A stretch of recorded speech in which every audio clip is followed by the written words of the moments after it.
Exercise 11 question number 1 plus x square d x plus 1 plus y square d y is equal to 0। We need to solve it. Solution, दोनों तरफ integration करने पर हम इस तरह से इसे लिख सकते हैं 1 plus x square d x plus 1 plus y square d Y.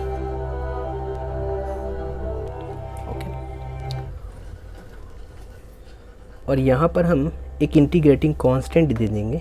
For example हमने दे दिया c।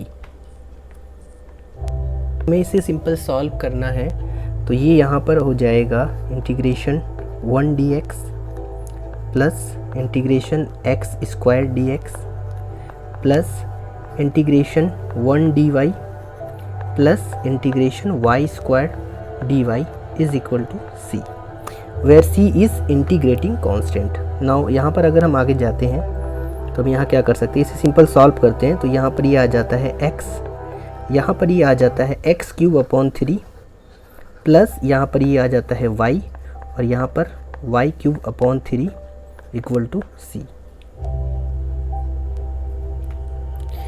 हम यहाँ नोटिस करते हैं कि यहाँ अपॉन में 3 है तो इसे सॉल्व करने पर अगर सिंप्लीफाई करते हैं बेसिकली ये हमारा आंसर हो सकता है। और इसे सिंप्लीफाई अगर करना हो तो हम यहाँ x एलसीएम ले लेते हैं तो यहाँ 3x आ जाता है plus x cube plus 3y plus y cube is equal to 3c। ये हमारा रिक्वायर्ड आंसर होगा। और अगर इसे और सिंप्लीफाई करना है तो हम इसे और सिंप्लीफाई कर सकते हैं इस तरह से।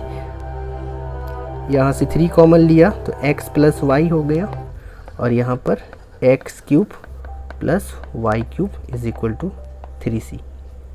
This is our required answer. Question number 2 e की power x minus 1 dx plus e की power y minus x dy is equal to 0।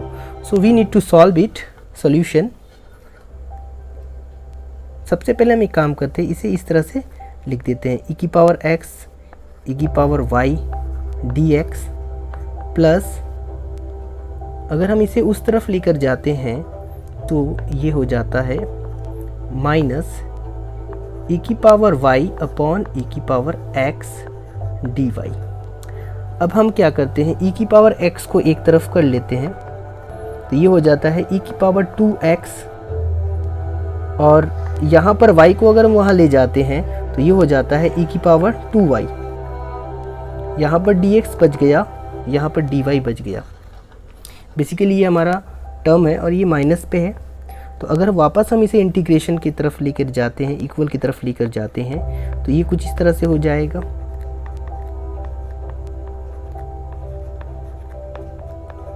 अब हम इसे क्या करते हैं, बोथ साइड इंटीग्रेशन कर देते हैं तो दोनों तरफ अगर हम इंटीग्रेशन करते हैं तो कुछ इस तरह से हुआ। ठीक है,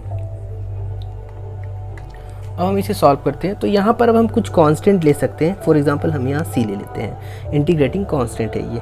तो इसे सॉल्व करने पर ये आ जाता है e की पावर 2x को सॉल्व करते हैं तो सर e की पावर 2x अपॉन में 2 आ जाता है प्लस e की पावर 2y अपॉन में 2 आ जाता है और यहाँ पर c है। तो बेसिकली अगर हम अपने आंसर की तरफ आते हैं तो रिक्वायर्ड आंसर होने वाला है,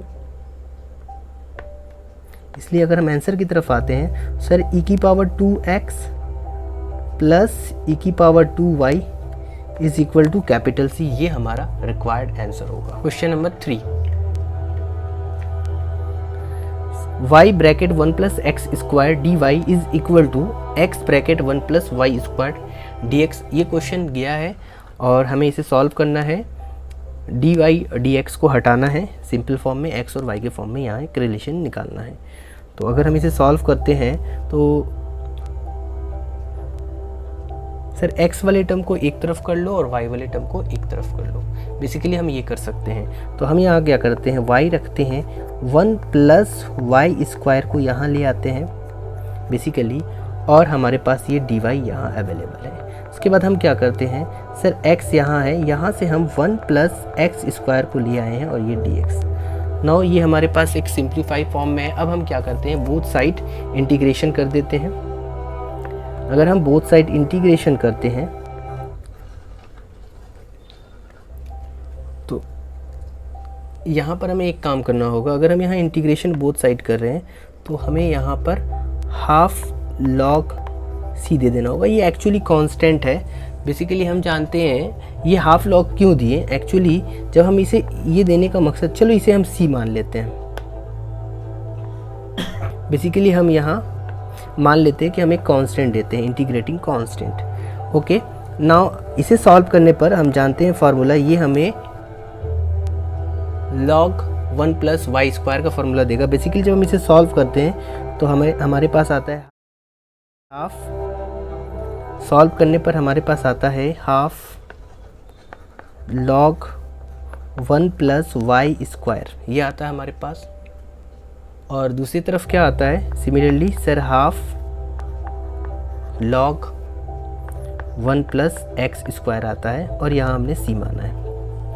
अब हम दोनों लॉग टर्म को एक तरफ कर देते हैं। जब हम दोनों टर्म को एक तरफ करते हैं तो सर यहाँ पे हो जाता है हाफ कॉमन आ जाता है, यहाँ पर हो जाता है log 1 plus y square minus log 1 plus x square equal to c. जैसा कि हम जानते हैं log आपस में माइनस रहता है तो वो क्या हो जाता है सर, वो डिवाइड हो जाता है ना। तो हम यहाँ पे क्या कर सकते हैं सर, हाफ रहेगा, ये क्या हो जाता है log 1 plus y square upon में 1 प्लस एक्स स्क्वायर हो जाता है, और ये हो जाता है सी। सर अगर हम देखिए फ़ायदा क्या है सर, अगर हम यहाँ कुछ कांस्टेंट को, सर अगर हम इस कांस्टेंट को सी के फॉर्म में ना मानकर अगर हम इसे log के फॉर्म में मानते तो हमें फ़ायदा ये मिलता कि सर अगर ये log रहता, यानी कि यहाँ भी log रहता, तो सर यहाँ पर हम log लिख सकते थे, log सी। अब क्या है सर, यहाँ पर फ़ायदा ये हुआ कि सर ये log भी है और यहाँ भी log है, तो हम log को हटा सकते थे। इसलिए हमने क्या किया, यहाँ पर सी ना मान के यहाँ log सी मान लिया। नाउ अगर ये log सी है तो हमारा आंसर क्या आने वाला है सर, यहाँ हाफ है। तो हम एक काम करते हैं, इसे और अच्छा करने के लिए हम यहाँ पर मान लेते हैं कि सर ये 2 log सी है, या फिर हाफ है तो हाफ हटाने के लिए हाफ ही कंसीडर कर लो, हाफ कैंसिल आउट हो जाएंगे। तो सर हमने मान लिया कि ये हाफ log सी है, ये भी क्या, इसके जगह हम क्या बोल सकते हैं सर, हाफ log सी कह सकते हैं, और यहाँ पर भी हाफ। तो जब यहाँ हाफ है तो सर एग्जैक्टली अगर यहाँ हाफ है तो ये और ये कट जाएगा। देयरफॉर फाइनली सर हमारा जो आंसर आने वाला है वो इस तरह से आने वाला है 1 plus y square upon 1 plus x square is equal to 1। ये हमारा आंसर हो गया। Question number 4, sec square x tan square y d x plus sec square y tan square x d y is equal to 0। Solution, sir x वाले term को एक जगह कर लो। बेसिकली सेक स्क्वायर एक्स और यहाँ पर अगर हम tan square y d x देखते हैं और इसे जब हम वहाँ लेकर जाते हैं तो ये हो जाता है इस तरह से। अब हमें क्या करना है, एक्स वाले टर्म को एक तरफ कर लेना है। बेसिकली हम यहाँ पे इस तरह से कह सकते हैं कि सर सेक स्क्वायर एक्स को आपने यहाँ रखा, यहाँ से हमने टेन स्क्वायर एक्स को उठा लिया और यहाँ डी एक्स रख दिया। बेसिकली सर यहाँ पर सर सेक स्क्वायर वाई था, यहाँ का टेन स्क्वायर वाई हमने यहाँ ले आया और ये डी वाई हो गया। जब हमने इस तरह से कर दिया तो अब हम क्या कर सकते हैं, इसे शॉर्ट आउट कर सकते हैं। अब जब इसे हम वापस लाते हैं तो ये कुछ इस तरह से हो जाता है, और लाने के बाद क्या करते हैं हम लोग बोथ साइड इंटीग्रेशन कर देते हैं। तो अगर हम इसे सॉल्व करते हैं तो हम इसे सॉल्व कर सकते हैं sir, sec square x upon tan square x को जब सॉल्व करते हैं तो बेसिकली हमारे पास जो बचता है वो बचता है कॉसेक स्क्वायर एक्स। तो यहाँ पे हो गया cosec square x d x, और यहाँ पे क्या हो गया सर, जब इसे सॉल्व करते हैं तो हमें यहाँ भी मिलता है basically cosec square x, cosec square y sorry. तो अब हम क्या करते हैं, इन दोनों को एक तरफ ले आते हैं, cosec square x d x plus cosec square y d y, और यहाँ दे देते हैं 0। बट जैसे हम यहाँ पर इंटीग्रेशन करते हैं, यहाँ पे इंटीग्रेशन करते हैं तो हम यहाँ क्या करते हैं, कांस्टेंट को लिख देते हैं। फॉर एग्जांपल हमने लिख दिया c। नो आगे सॉल्व करते हैं। बेसिकली अब हमें इंटीग्रेशन करना है। Integration cosec square x d x होता है minus cot x. Minus cot x यहाँ पे क्या होगा sir, minus minus plus minus हो जाएगा यहाँ पर, तो सर ये भी हो जाएगा माइनस कॉट वाई और ये हो जाएगा सी। अब हम इसे क्या कर सकते हैं और सिंप्लीफाई कर सकते हैं, इसे कन्वर्ट कर देते हैं। तो सर अगर इसे हम कन्वर्ट करते हैं तो ये बेसिकली हो जाएगा 1/10x माइनस का, और ये अच्छा माइनस को हम वहाँ ले जाते हैं तो ये प्लस हो जाएगा बेसिकली, और ये हो जाएगा माइनस सी, और माइनस सी को हम मान लेते हैं सी डैश। अब अगर हम इसे एलसीएम लेते हैं तो इस तरह से रिप्रेजेंट कर सकते हैं। फाइनली हमारा आंसर यहाँ पे होने वाला है 10x 10y, और इसे एलसीएम लेने पर हम देखते हैं यहाँ पर हो जाता है 10y plus 10x is equal to c dash, इसलिए required answer is 10y plus 10x is equal to c dash 10x 10y। ये हमारा रिक्वायर्ड आंसर है, where c dash is a arbitrary constant.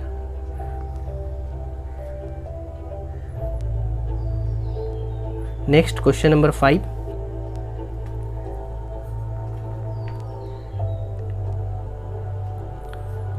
Root over 1 plus x square d y plus root over 1 plus y square d x is equal to 0। We need to solve it. Basically यहाँ पर अगर हम देखें तो sir x वाले term को एक तरफ कर लेना है और y वाले टर्म को एक तरफ कर लेना है। तो जब हम ऐसा करते हैं तो हम इस तरह से कह सकते हैं कि सर dx यहाँ अपॉन में ये आ जाएगा root over 1 plus x square, और यहाँ पर जब हम करते हैं बेसिकली तो ये हो जाएगा dy root over 1 plus y square, और ये इक्वल टू क्या हो जाएगा सर, ये बेसिकली 0 हो जाएगा। जैसा कि हमने जस्ट इसके ऊपर किया है ये भी उसी तरह से होगा। नाउ अब हमें क्या करना है, बोथ साइड इंटीग्रेशन करना है। जैसा कि हम देखते हैं अगर हम यहाँ इंटीग्रेशन करते हैं तो कहीं ना कहीं ये लॉग वाले फार्मूले की तरफ जा रहा है, इसलिए हम डायरेक्ट यहाँ लॉग अज्यूम कर लेते हैं, कांस्टेंट लॉग सी अज्यूम कर लेते हैं, और हम फर्दर सॉल्व करते हैं इसे। जब हम इसे फर्दर सॉल्व करते हैं तो अकॉर्डिंग टू फार्मूला हम जानते हैं यहाँ पर क्या आने वाला है सर, यहाँ पे आने वाला है log x प्लस जो यहाँ पर है वो उतर जाएगा। उसी तरह यहाँ पे क्या आएगा log y प्लस जो यहाँ पर है वो उतर जाएगा। बेसिकली ये फार्मूला हमने अप्लाई किया और ये हमारे पास आ गया, और equal to log c sir यहाँ पे कर देते हैं। जब आगे हम सॉल्व करते हैं तो लॉग को एक तरफ कर देते हैं, ये लॉग और प्लस में है तो ये मल्टीप्लाई हो जाएगा basically x plus root over 1 plus x square into y plus root over 1 plus y square is equal to log c. तो जब हम यहाँ से लॉग कैंसिल आउट करते हैं, लॉग दोनों तरफ है तो हम इसे हटा सकते हैं, तो हमारे पास फाइनल जो आंसर आता है वो आता है प्रोडक्ट के फॉर्म में x plus root over 1 plus x square y plus root over 1 plus y square is equal to c. ये हमारा रिक्वायर्ड आंसर है। 6 NCERT CBSE का है, आया हुआ है एग्जाम में। dy upon d x is equal to root over 4 minus y square है, हमें इसे सॉल्व करना है। इजी क्वेश्चन है।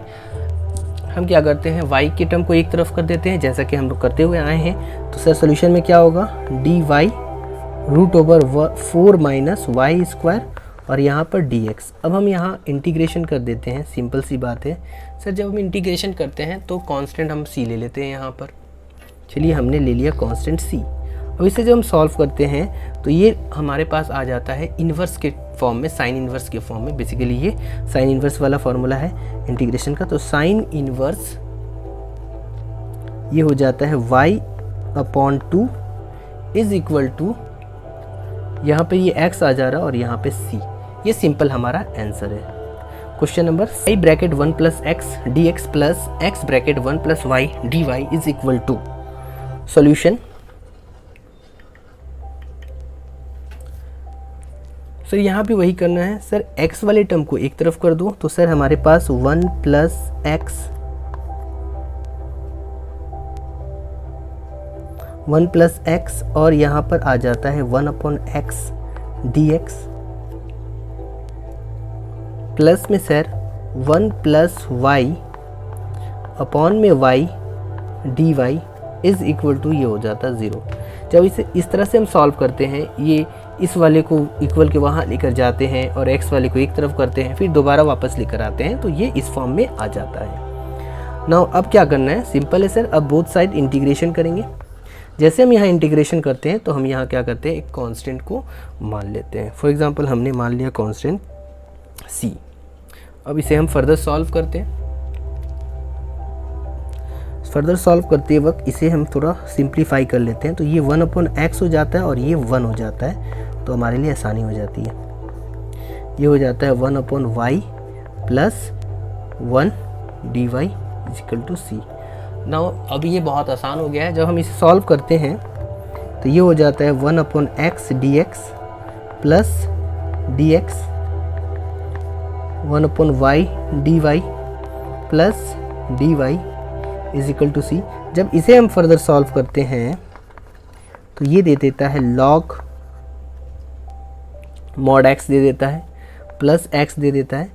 ओके, एक चीज़ ध्यान देना है यहाँ पर कि सर ये mod log s अलग है और ये x अलग है, तो इसे हम अलग पेन से कर देते हैं ये x। उसी तरह यहाँ पे जब हम करते हैं तो यहाँ सर दे देता है log mod y और यहाँ पर प्लस dy चेंज होता है y में, इज़ इक्वल टू c होता है। तो हम यहाँ एक तरफ लिख देते हैं इसको। क्या करते हैं यहाँ पर नेक्स्ट, सर में नेक्स्ट ये करते हैं कि log वाले टर्म को एक तरफ और इसको अलग यहाँ कर दिया हमने। उसके बाद हमने log mod x log है तो हम क्या कर सकते हैं सर, इसे मल्टीप्लाई कर सकते हैं और ये हमारा आंसर हो गया। जहाँ पर c क्या है सर, c एक आर्बिट्री कांस्टेंट है।